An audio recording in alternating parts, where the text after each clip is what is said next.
Hello everyone, welcome to our study channel. तो आज हम टेंस की सेकंड क्लास करेंगे। और फर्स्ट क्लास में मैंने आपको बताया था तीनों टेंसेस के बारे में, present tense, past tense and future tense. तो ठीक है, जिसने वो वीडियो नहीं देखे एक बार जाके देख ले, तभी आज की क्लास आपको समझ आएगी अच्छे से। फिर मैंने आपको बताया था कि ये 4 भागों में बढ़ते हैं, indefinite, continuous, perfect and perfect continuous. जब 4 भाग इनके सामने लग जाते हैं तो ये कितने हो जाएंगे? 4 तिया 12।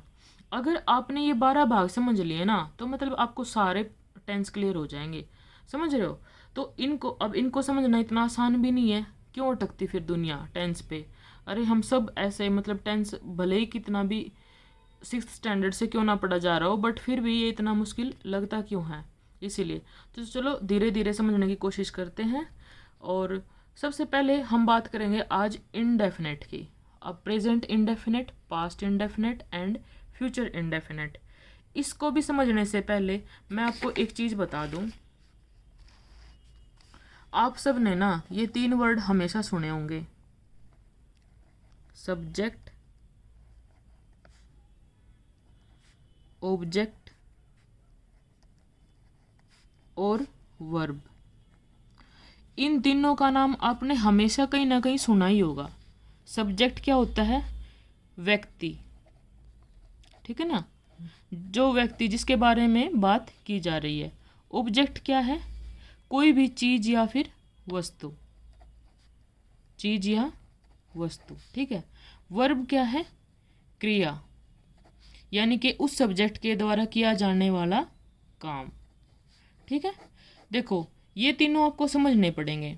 इनको समझे बिना टेंस बिल्कुल थोड़ा इम्पॉसिबल है। तो आप हमेशा याद रखना सब्जेक्ट, ऑब्जेक्ट और वर्ब। जैसे एग्जाम्पल से आपको बताती हूँ,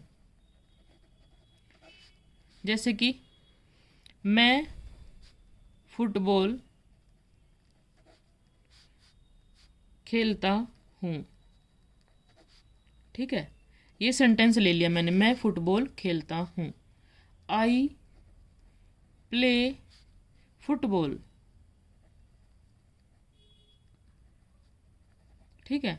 अब यहाँ पर आई क्या है? सब्जेक्ट, ठीक है, आप सबको पता होगा। फुटबॉल क्या है? ऑब्जेक्ट। और ये प्ले क्या है? खेलना क्या है? वर्ब। समझ गए आप? अब समझ आया किसको सब्जेक्ट, किसको ऑब्जेक्ट और किसको वर्ब बोलते हैं। आई क्या है? सब्जेक्ट। Football object. और क्या कर रहा है? ये खेल रहा है, प्ले कर रहा है। तो जो काम किया जा रहा है उसको क्या बोलेंगे? वर्ब। आगे बात समझ में?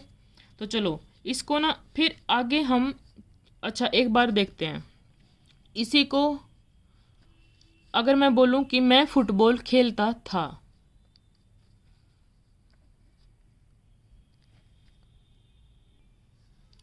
मैं फुटबॉल खेलता था, आई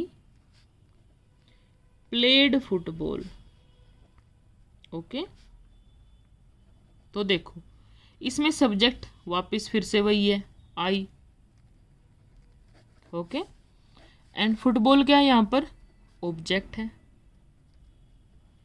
लेकिन अब क्रिया प्ले से क्या हो गई है? प्लेड, है ना। वर्ब की सेकंड फॉर्म आ गई है यहाँ पर। यहाँ पर क्या आ गई है? अब वर्ब की सेकंड फॉर्म आ गई है, ठीक है। प्ले, प्लेड, ठीक है।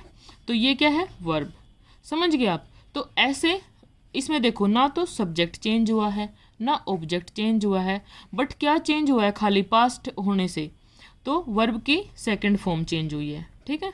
तो जैसे पास्ट की बात की जाएगी तो वहाँ पर क्या आ जाएगा? वर्ब की सेकंड फॉर्म। सेकंड, क्लियर है? तो अभी आपको यहाँ पर सब्जेक्ट, ऑब्जेक्ट और वर्ब, ये तीनों बातें क्लियर हो गई हैं, ठीक है। इनको समझना जरूरी था। अगर आपको वो टेंस के 12 भाग जो अभी मैंने बताए थे आपको, अगर आपको ये समझने हैं तो इनको समझने के लिए सब्जेक्ट, ऑब्जेक्ट और वर्ब का जानना आपको बहुत ज़रूरी था।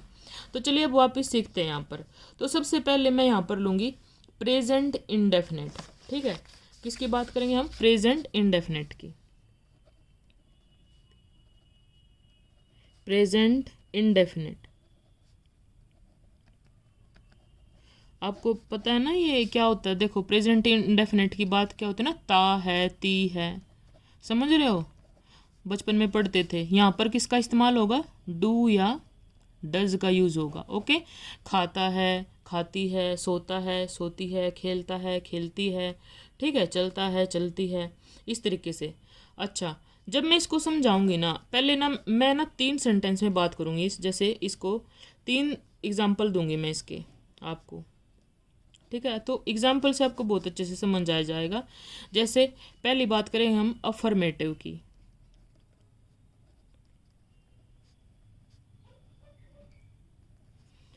एंड यानी कि सकारात्मक वाक्य, सकारात्मक वाक्य, ठीक है।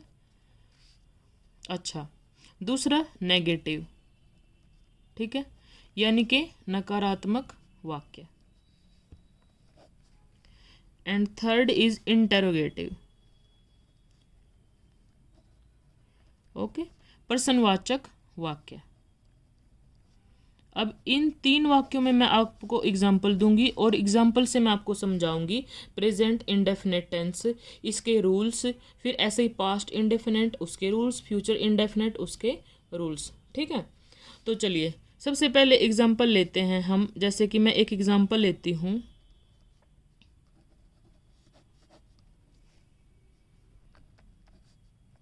मैं किताबें पढ़ता हूँ, ठीक है। ये मैंने लिया है अफर्मेटिव सब मतलब सकारात्मक वाक्य, ठीक है। तो ये क्या लिखा जाएगा? I read books. Okay, books क्या है? ऑब्जेक्ट, आई क्या है? सब्जेक्ट, और रीड क्या हो गई? वर्ब, ठीक है। अगर मैं इसको नेगेटिव वाक्य में बात लिखूं तो क्या आएगा? मैं किताबें नहीं पढ़ता हूं, तो क्या लिखा जाएगा? I do not read books, I do not read books. Okay, और अगर मैं इसको इंटेरोगेटिव में बात करूं तो इसका क्या लिखा जाएगा? तो इंटेरोगेटिव में हमेशा जहाँ पर कब, क्या, क्यों, कैसे, जब भी ये बातें हो ना, तो डू और डज हमेशा सब्जेक्ट से क्या लगेंगे? पहले लगेंगे, ठीक है। ये रूल है, रूल याद रखना आप, ठीक है। तो रूल क्या है? जब भी कब, क्या, कैसे, मतलब जब भी ये लगे हो ना, तो इनमें डू और डज का इस्तेमाल होगा। कब होगा? सब्जेक्ट से पहले, ठीक है, सब्जेक्ट से पहले आएंगे ये, ठीक है, यानी कि सेंटेंस की स्टार्ट ही इनसे होगी। Do I read books. Okay, अच्छा, अब आप पूछोगे डज क्यों नहीं आया है यहाँ पर, डू क्यों आया है ना? तो देखो डज कहाँ पर यूज होगा? सिंगुलर, ये जहाँ पर ही, शी और इट हो ना, ठीक है, जैसे कि ये सिंगुलर के सामने, सिंगुलर सब्जेक्ट के साथ यूज होगा। जहाँ पर भी सिंगुलर सब्जेक्ट आएगा वहीं पर ही डज आएगा। ओके, तो यहाँ पर आई आया था, आई क्या है? प्लूरल, इसीलिए वहाँ पर क्या आया है? डू, ठीक है।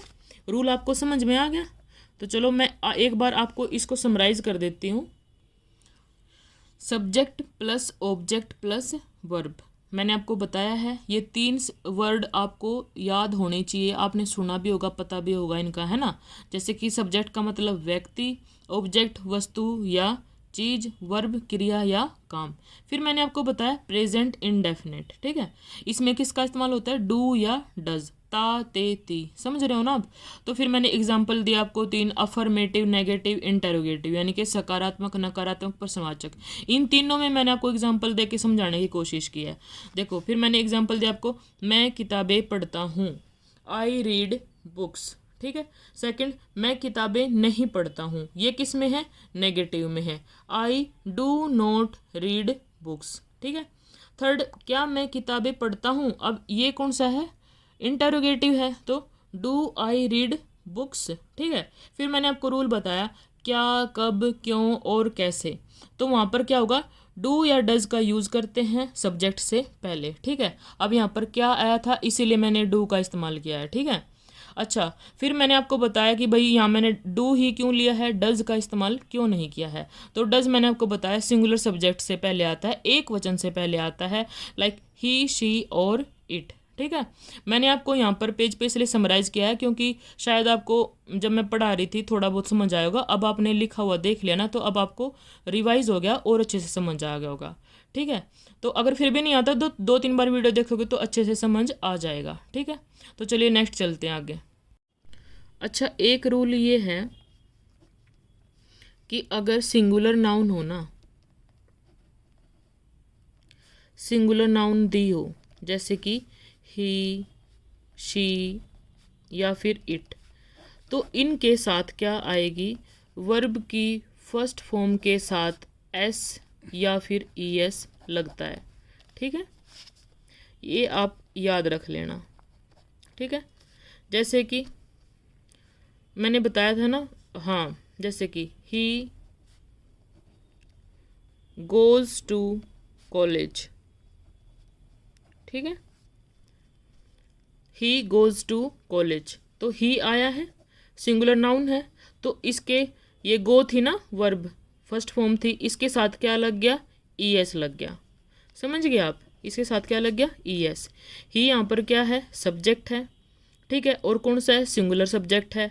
तो और ये फिर ये गो होगी हमारी वर्ब, और इसके साथ क्या लग गया, E S. He goes to college, he goes to college. किताबें पढ़ता है, ही रीड्स बुक्स, ठीक है, समझ आ गया।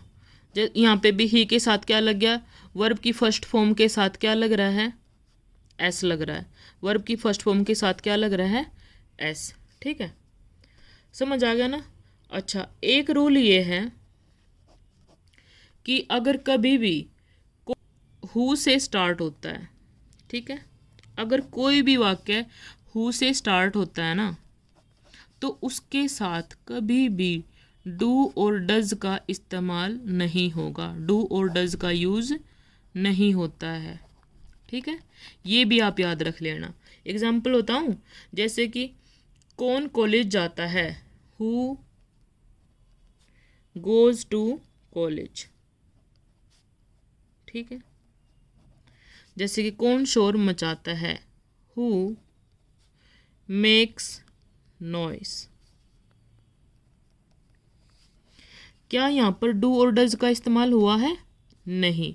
जब भी कोई वाक्य हु से स्टार्ट होगा ना, हु से स्टार्ट हो रहा है, तो वहाँ पर डू और डज का इस्तेमाल नहीं होगा।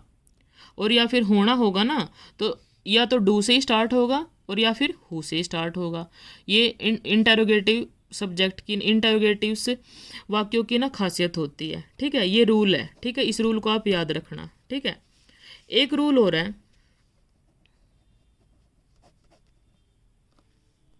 कभी भी अगर किसी भी वाक्य में जो डू और डज है ना, वो अगर हेल्पिंग वर्ब की तरह यूज हो रहे हैं, अगर ये हेल्पिंग वर्ब की तरह यूज हो रहे हैं ना, तो उस वाक्य में से जो वर्ब मेन वर्ब होती है ना, उसमें से एस या ई एस हटा दिया जाता है, एस या ई एस को हटा दिया जाता है। देखो थोड़ा लग रहा होगा आपको, बट ना धीरे धीरे आराम आराम से देखना और एक एक रूल को ना ध्यान से पढ़ना, ठीक है। थोड़ा टाइम लगेगा और फिर याद करना, फिर आपको अच्छे से वीडियो समझ आ जाएगी। देखो रूल्स हैं, रूल्स तो याद करने पड़ेंगे, मैंने तो बनाए नहीं है ना। तो देखो कुछ चीज़ें समझने की होती है और कुछ याद करने की होती हैं, ठीक है। तो चलो अब हम नेक्स्ट करते हैं पास। एक बार इसको ना मैं थोड़ा समअप करा देती हूँ आपको। मैंने आपको बताया था जैसे ही, शी, इट, अगर सिंगुलर सब्जेक्ट है, सिंगुलर नाउन है, तो उसके साथ वर्ब की फर्स्ट फॉर्म के साथ एस या ई एस लगता है, ठीक है। जैसे कि आई रीड बुक्स, ठीक है। जैसे ही गोज़ टू कॉलेज, अब ये ही लगा हुआ ना यहाँ पर, तो मैंने क्या बोला था, जो इसकी वर्ब की फर्स्ट फॉर्म है यहाँ पर गो, तो ई एस लग गया है, ठीक है। और यहाँ पर ही रीड्स बुक्स, तो यहाँ पर भी ही है और यहाँ पर रीड के साथ एस लग गया है। ठीक है, एक रूल की बात की मैंने, कभी भी कोई भी वाक्य हु से प्रारंभ होता है तो उसके साथ डू या डज का प्रयोग नहीं होता है। जैसे कि हु गोज़ टू कॉलेज, तो यहाँ पे आपको कहीं पे भी डू दिख रहा है या डज दिख रहा है, और हु मेक्स अ नॉइस यहाँ पे भी दिख रहा है लेकिन सेंटेंस कंप्लीट है। ठीक है, तो ये रूल आपको याद रखना है। अगर डू और डज से कोई अगर हु से कोई भी सेंटेंस प्रारंभ हो रहा है तो वहाँ पर डू और डज का यूज़ नहीं होगा। जब एरर मेकिंग आती है ना क्वेश्चंस में, देखो जो एरर के कितने क्वेश्चंस आते हैं, वहाँ पे ना आपको ऐसे ही फंसाया जाएगा, तो आपको ना ध्यान रखना है थोड़ा। ठीक है, और एक रूल मैंने बताया कि कभी भी वाक्य में डू और डज हेल्पिंग वर्ब के रूप में यूज होते हैं तो मेन वर्ब में से एस या ई एस को हटा दिया जाता है। समझ गए? चलो आगे बढ़ते हैं फिर। पास्ट इनडेफिनेट, ठीक है, प्रेजेंट इनडेफिनेट हमने कर लिया, अब आती है पास्ट इनडेफिनेट की बात। इसमें रूल क्या है, सकारात्मक वाक्यों में जो अफर्मेटिव सेंटेंस होते हैं वाक्यों में वर्ब की सेकंड फॉर्म लगेगी। ठीक है, कौन सी फॉर्म लगेगी? वर्ब की सेकंड फॉर्म लगेगी। देखो वहाँ पे तो वर्ब की फर्स्ट फॉर्म के साथ ही ऐसी आई से लग रहे थे। अब देखो, तुम हिंदी बोलते थे यानी कि पास्ट हो गया, हिंदी बोलते थे, पास्ट इनडेफिनेट। ठीक है, यू स्पोक हिंदी, स्पीक की स्पोक कौन सी है? वर्ब की सेकंड फॉर्म है। स्पीक की देखो स्पीक है ना इसकी फर्स्ट फॉर्म, तो स्पीक की सेकंड फॉर्म क्या बन गई? स्पोक। यू स्पोक हिंदी यानी कि सेंटेंस है पॉजिटिव, यानी कि वर्ब की सेकंड फॉर्म आ गई है। ठीक है, अच्छा अब इसको नेगेटिव में देखते हैं। तुम हिंदी नहीं बोलते थे, you did not speak Hindi. अच्छा एक बात याद रखना, जब भी डिड का यूज़ होगा ना, कहीं पर भी अगर डिड का इस्तेमाल हो रहा है तो हम वहाँ पर वर्ब की फर्स्ट फॉर्म यूज़ करेंगे। जैसे अब देखो यहाँ ये स्पोक थी ना, ये स्पोक का क्या बन गई है? स्पीक बन गई है। ठीक है, वर्ब की सेकंड फॉर्म किस में कन्वर्ट हो जाएगी? वर्ब की फर्स्ट फॉर्म में। कहाँ पर कन्वर्ट हो जाएगी? जब डिड लगा हो। समझ गए आप? अगर किसी भी वाक्य में डिड का यूज़ होता है तो वहाँ पर वर्ब की फर्स्ट फॉर्म यूज़ होगी। ठीक है, you did not speak Hindi. ठीक है, थर्ड, क्या तुम हिंदी बोलते थे? इंटरोगेटिव में देखो, अब डिड यू स्पीक हिंदी मैंने बोला था ना ये। अच्छा वहाँ पर तो डू और डज से स्टार्ट हो रहा था प्रेजेंट इंडेफिनिट में, यहाँ पर डिड से, क्योंकि ये पास्ट है ना तो डिड से स्टार्ट होगा। Did you speak Hindi. अब इसमें भी वापस क्या हो रहा है? वर्ब की सेकंड फॉर्म डिड लग गया है तो वर्ब की सेकंड फॉर्म किस में कन्वर्ट हो गया? फर्स्ट फॉर्म में। तो स्पोक की जगह क्या आया है? स्पीक। समझ गए? डिड जहाँ पर भी आ जाए तो वर्ब की सेकंड फॉर्म को फर्स्ट फॉर्म में कन्वर्ट कर दो। Did you speak Hindi. ठीक है, आ गया समझ में? एक बार और अच्छे से देख लेना। ठीक है, अच्छा सेकंड रूल देखो, नकारात्मक वाक्यों में सब्जेक्ट के साथ डिड नॉट जुड़ता है। यहाँ पर मैंने जोड़ा है ना, देखो ये नेगेटिव था ना, नकारात्मक सेंटेंस था ना, तुम हिंदी नहीं बोलते थे, तो क्या लगा यहाँ पर? डिड नॉट लगा है ना, अभी बताया मैंने आपको। तो ये रूल आपको समझ आ गया कि नकारात्मक वाक्यों में सब्जेक्ट के साथ डिड नॉट जुड़ता है। ठीक है, थर्ड आता है प्रश्नवाचक वाक्यों में डिड सब्जेक्ट से पहले होगा। मतलब जो इंटरोगेटिव सेंटेंस है ना, इंटरोगेटिव, उसमें डिड जो है वो सब्जेक्ट से पहले लगेगा। इसका एग्जाम्पल देखो, ये क्या तुम हिंदी बोलते थे, ये क्या है? इंटरोगेटिव है। ठीक है, अब इसमें डिड सब्जेक्ट से, सब्जेक्ट क्या है इसमें? यू। ठीक है, अब यू से पहले लग रहा है ना डिड, यानी कि सब्जेक्ट से पहले डिड का यूज होगा इंटरोगेटिव वाक्य में। ठीक है, तो ये रूल भी आपको याद हो गया, प्रश्नवाचक वाक्यों में डिड सब्जेक्ट से पहले यूज होगा। ठीक है, पॉइंट नंबर 4। ठीक है, हु से प्रारंभ होने वाले वाक्यों में डिड का प्रयोग नहीं करते हैं। ये बिल्कुल पहले वाले की डिक्टो कॉपी है, वहाँ पे भी मैंने बताया था कि हु से प्रारंभ होने वाले वाक्यों में डू और डज का इस्तेमाल नहीं होता है, और ये रूल यहाँ पर भी लागू होगा। हु से प्रारंभ होने वाले वाक्यों में डिड का इस्तेमाल नहीं होता है, या तो डिड ही आ जाएगा या फिर हु ही आ जाएगा, या फिर डू और डज आ जाएंगे या फिर हु आ जाएगा।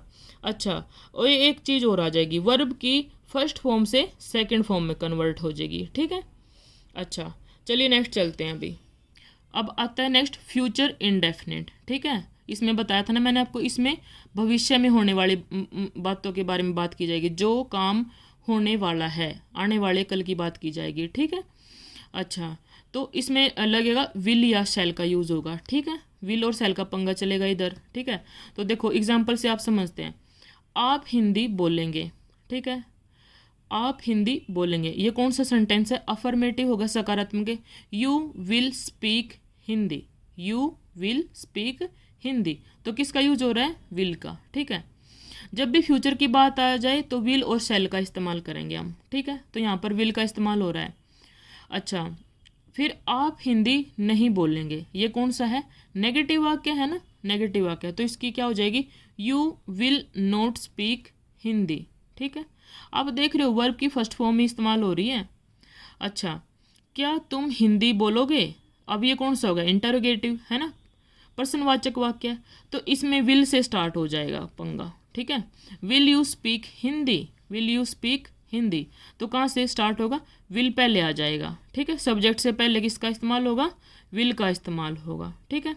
वही रूल है भैया, देखो अगर नेगेटिव वाक्य है तो विल नॉट का यूज होगा, ठीक है। अगर कहीं पर क्या कौन कैसे का इस्तेमाल होता है तो सब्जेक्ट से पहले विल का इस्तेमाल होगा, ठीक है।